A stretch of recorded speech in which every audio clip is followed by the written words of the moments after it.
پیر پگارا سندھ کی تاریخ میں ایک نمایاں حیثیت رکھتے ہیں۔ یہ لقب ہر سلسلے کے روحانی اور سیاسی پیشوا کے لیے استعمال ہوتا ہے، جنہوں نے بر صغیر میں کئی تحریکوں کی قیادت کی۔ پیر پگارا خاندان نے صدیوں سے سندھ میں اسلامی تعلیمات، سیاست اور مزاحمتی تحریکوں میں اہم کردار ادا کیا ہے۔ پیر پگارا کا تعلق راشدی خاندان سے ہے، جو کہ سندھ میں قادریہ اور سہروردیہ صوفی سلسلوں سے وابستہ ہے۔ یہ خاندان سندھ میں اسلام کے فروغ اور سماجی اصلاحات میں سرگرم رہا ہے۔ برطانوی تسلط سے قبل سندھ کے مختلف حکمرانیوں میں پیر پگارا کے مریدوں نے نمایاں کردار ادا کیا ہے۔ ہروں کی تاریخ اسی پس منظر میں ایک منظم شکل میں سامنے آئی، جو بعد میں انگریزوں کے خلاف ایک بڑی مزاحمتی تحریک بن گئی۔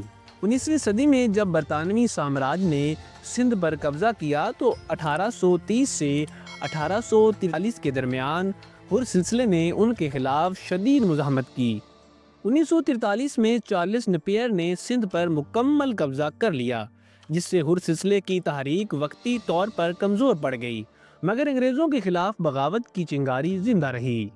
20ویں صدی میں پیر صبغت اللہ شاہ راشدی نے ہر سلسلے کو ایک منظم جنگی تحریک میں بدل دیا۔ 1930 کی دہائی میں انہوں نے انگریزوں کے خلاف مسلح مزاحمت کا آغاز کیا، جسے برطانوی حکومت نے سختی سے کچلنے کی کوشش کی۔ 1941 میں پیر صبغت اللہ شاہ کو گرفتار کر لیا گیا اور 1943 میں انہیں پھانسی دے دی گئی۔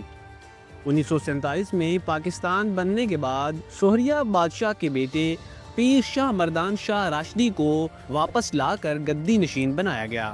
انہوں نے سیاست میں بھی قدم رکھا اور پاکستان مسلم لیگ فنکشنل کی بنیاد رکھی۔ ان کی قیادت میں سندھ کی سیاست میں پیر پگارا خاندان ایک مؤثر قوت بن گیا۔ 1970 اور 80 کی دہائی میں وہ فوجی حکومتوں کے بہت قریب رہے۔ ان کا خاندان سندھ کی سیاست میں ہمیشہ ایک مرکزی کردار ادا کرتا رہا ہے۔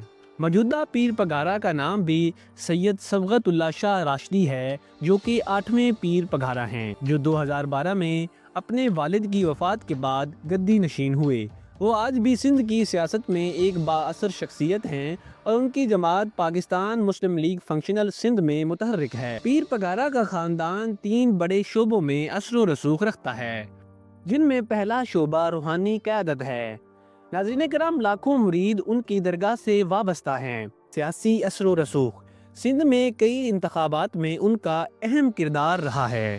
ان کی ہر سلسلے کی تحریک برطانوی تسلط کے خلاف آزادی کی علامت کے طور پر یاد کی جاتی ہے۔ پیر پگارا کی تاریخ صوفیزم، سیاست اور مزاحمت کا منفرد امتزاج ہے۔ برطانوی سامراج کے خلاف ہر سلسلے کی تحریک، قیام پاکستان کے بعد سندھ میں سیاسی اثر و رسوخ اور روحانی قیادت، یہ سب پیر پگارا خاندان کی میراث ہیں۔ یہ خاندان آج بھی سندھ کی تاریخ اور سیاست میں ایک مؤثر قوت کے طور پر قائم ہے۔